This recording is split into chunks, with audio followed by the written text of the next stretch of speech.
The rain fell in heavy sheets, drumming against the hospital windows like 1,000 sorrowful whispers. Inside, in a dimly lit room, an elderly man named Henry lay still, his breaths shallow and uneven. Beside him, curled into the crook of his arm, was a small golden retriever puppy named Sunny. The pup's fur was damp, not from the rain, but from the tears Henry had shed earlier. Henry's trembling fingers brushed over Sunny's head one last time. "Be a good boy," he whispered, his voice breaking. "Someone will take care of you. I promise." And with those final words, Henry's hand went limp.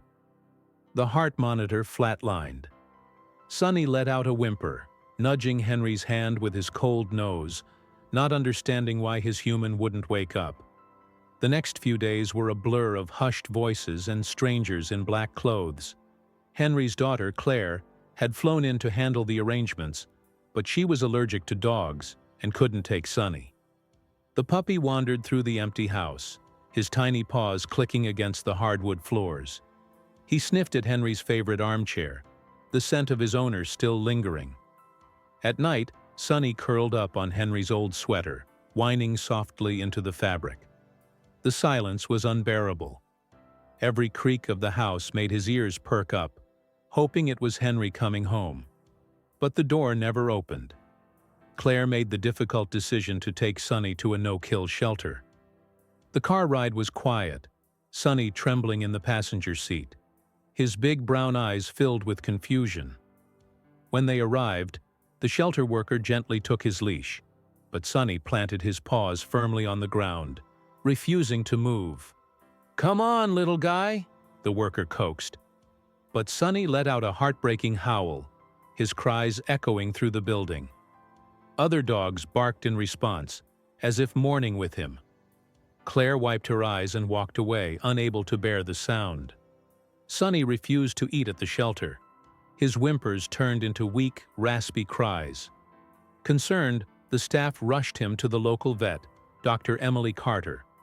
As Emily examined him, she noticed something odd. His collar was unusually thick. She unclipped it, and a small folded piece of paper fell out. Curious, she unfolded it. Her breath caught in her throat. "Oh my God," she whispered, her hands shaking. The note was written in Henry's shaky handwriting. It read, "To whoever finds my Sunny, please love him as much as I did. And if you can, take him to her. His sister is waiting." Emily's mind raced. Sister? She flipped the paper over and found an address scribbled on the back, a nearby nursing home. Without hesitation, she called the shelter. "We need to take Sunny somewhere, now." As she carried the weak puppy to her car, Sunny lifted his head weakly, as if sensing something important was about to happen. Emily stroked his fur. "It's okay, buddy. We're going to find her." The nursing home was a quiet, sunlit building with gardens blooming in the front. Emily carried Sunny in her arms as she approached the front desk. The receptionist, a kind-faced woman named Margaret, smiled at the puppy. "Oh, how adorable. Who's this little visitor?" Emily hesitated, then showed her the note. "His name is Sunny. His owner, Henry, passed away recently. He left this note saying Sunny has a sister here." Margaret's eyes widened. "Henry? Henry Miller?" Emily nodded. Margaret's voice dropped to a whisper. "Follow me." Margaret led them down a hallway lined with framed photos of residents. At the very end was a door slightly ajar. Inside, an elderly woman sat by the window, her silver hair glowing in the afternoon light. A golden retriever, older with a graying muzzle, lay at her feet. Margaret turned to Emily. "That's Daisy. Henry adopted her 12 years ago. When his wife passed, he couldn't care for her anymore, so she came here to live with Rose, his sister-in-law." Emily's heart clenched. Sunny let out a soft whine, his ears perking up. Daisy lifted her head slowly, her nose twitching. Then, as if struck by lightning, she stood, her tail wagging weakly. Sunny wriggled in Emily's arms, whimpering louder. Rose turned in her chair, her cloudy eyes widening. "Daisy? What is it, girl?" Then Sunny barked, a high, desperate sound. Daisy's entire body trembled. She took a step forward, then another, her movements stiff with age. Emily set Sunny down, and the puppy bolted toward her. The two dogs met in the middle of the room. Daisy sniffed Sunny frantically, licking his face as if confirming he was real. Sunny yipped and rolled onto his back in submission, tail thumping wildly. Rose gasped, her wrinkled hands covering her mouth. That's Henry's puppy." Emily knelt beside her. "Henry left a note. He wanted Sunny to be with Daisy." Tears spilled down Rose's cheeks. "He never forgot about her," she whispered. "Even at the end?" Rose reached out, her frail fingers brushing Sunny's fur. "You're home now, little one," she murmured.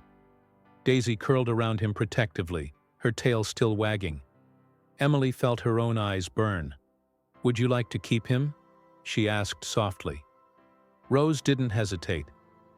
"Yes, for Henry. For Daisy." She smiled through her tears. "For me." Sunny let out a contented sigh, snuggling between the two of them, right where he belonged. The sun dipped below the horizon, casting long shadows across Rose's room. Sunny lay curled against Daisy, his tiny body rising and falling with each breath.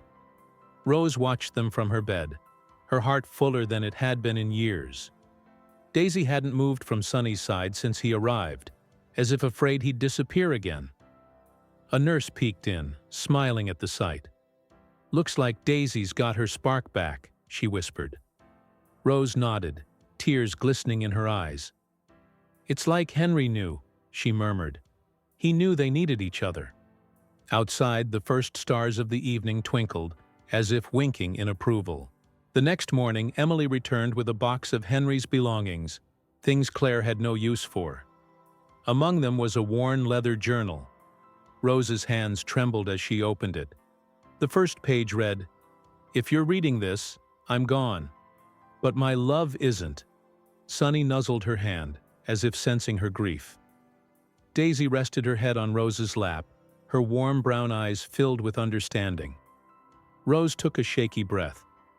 "All right, Henry," she whispered. "Let's see what secrets you left behind." Tucked between the journal's pages was an envelope with Rose's name on it. Inside, a letter in Henry's familiar scrawl. "Dear Rose, if Sunny found his way to you, then I'm at peace. I never stopped regretting that I couldn't keep Daisy with me. But I couldn't bear to take her from you, not when she was all you had left of Martha. Please forgive me. And please, let them be together. They were never meant to be apart." Rose clutched the letter to her chest, sobbing. Sunny licked her fingers, his tiny tail wagging hesitantly. Days turned into weeks, and Sunny became the nursing home's unofficial mascot. Residents who rarely spoke now smiled when he trotted by. Even Mr. Thompson, the grumpiest man on the floor, sneaked him treats when no one was looking. But it was Daisy who changed the most. She walked with a new energy, her tail always wagging. At night, she and Sunny would curl up together, their synchronized breathing a lullaby for Rose. "You did good, Henry," Rose whispered one evening, stroking Sunny's fur. "You did real good." One afternoon, Claire arrived unannounced. She stood in the doorway watching Sunny play with Daisy. I didn't know," she said softly. Rose nodded. Henry kept a lot of things close to his heart. Claire knelt, letting Sunny sniff her hand. He licked her fingers, and for the first time since Henry's death, Claire smiled. "Maybe I could visit them sometime?" she asked hesitantly. Rose reached out, squeezing her hand. "They'd like that." As Rose read more of Henry's journal, she discovered entries about Sunny's early days, how he'd been the runt of the litter, how Henry had stayed up nights bottle-feeding him. "He's got Martha's spirit," Henry had written, "stubborn but full of love." Sunny, as if sensing he was being talked about, bounded over and dropped a slobbery toy into Rose's lap. She laughed, the sound foreign but welcome. "You're just like her, aren't you?" she murmured, scratching behind his ears. Mornings now began with Sonny's wet nose nudging Rose awake. After breakfast, he and Daisy would race down the hall. Well, as much as Daisy could race these days, bringing joy to everyone they passed. One day, a physical therapist had an idea. Why not let Sonny help with therapy sessions? Soon, residents were tossing balls for him, their laughter filling the room. Even those confined to wheelchairs reached out to pet him, their faces lighting up. A terrible thunderstorm hit one night, the kind that rattled windows. Sonny, terrified, whined and shook. Daisy immediately curled around him, licking his face. Rose, despite her arthritis, got out of bed and sat on the floor with them, singing an old lullaby Martha used to love. Outside, lightning split the sky, but inside, there was only warmth and love. Sonny eventually calmed, his head resting on Rose's knee. Daisy sighed contentedly. In that moment, Rose felt Martha and Henry's presence as strongly as if they were in the room. Daisy's health began to fade. She moved slower, ate less. The vet confirmed what Rose already knew. Daisy's time was near. That night, Rose lay beside her. Sonny pressed close to them both. "It's okay," Rose whispered, stroking Daisy's head. "You can let go." But Daisy held on, her eyes fixed on Sonny. As if she knew, he wasn't ready to lose her yet. Miraculously, Daisy rallied. She started eating again, even playing a little. The vet was baffled. "I've never seen anything like it," he admitted. Rose knew the truth. Daisy had stayed for Sonny. Just as Henry had sent Sonny to heal others, now Daisy was staying to heal him. One sunny afternoon, the three of them sat in the garden, Daisy's head in Rose's lap, Sonny sprawled across both of them. A butterfly landed on Sonny's nose, making him cross-eyed. Rose laughed until tears came. The nursing home courtyard was alive with laughter and music. Balloons danced in the breeze as residents, staff, and even neighbors gathered to celebrate Sonny and Daisy's joint birthday, a tradition Rose had insisted on. Sonny, now full-grown with a golden coat that shimmered in the sunlight, bounded between guests, tail wagging furiously. Daisy, slower but dignified, sat beside Rose, her tail thumping against the grass. Claire arrived with a giant bone-shaped cake. As she set it down, Sonny immediately stuck his nose in the frosting, making everyone erupt in laughter. Rose wiped her eyes, whispering to Daisy, "Henry would have loved this." Daisy licked her hand as if to say, "He's here." Sonny had become more than a pet. He was a therapy dog, officially certified to visit hospitals and schools. Children with anxiety lit up when he nuzzled them. Elderly patients recalled forgotten memories as they petted his soft fur. Emily, now a close friend of Rose's, often joined them on visits, marveling at Sonny's intuition. One day, a little girl in a wheelchair whispered, "He smells like sunshine."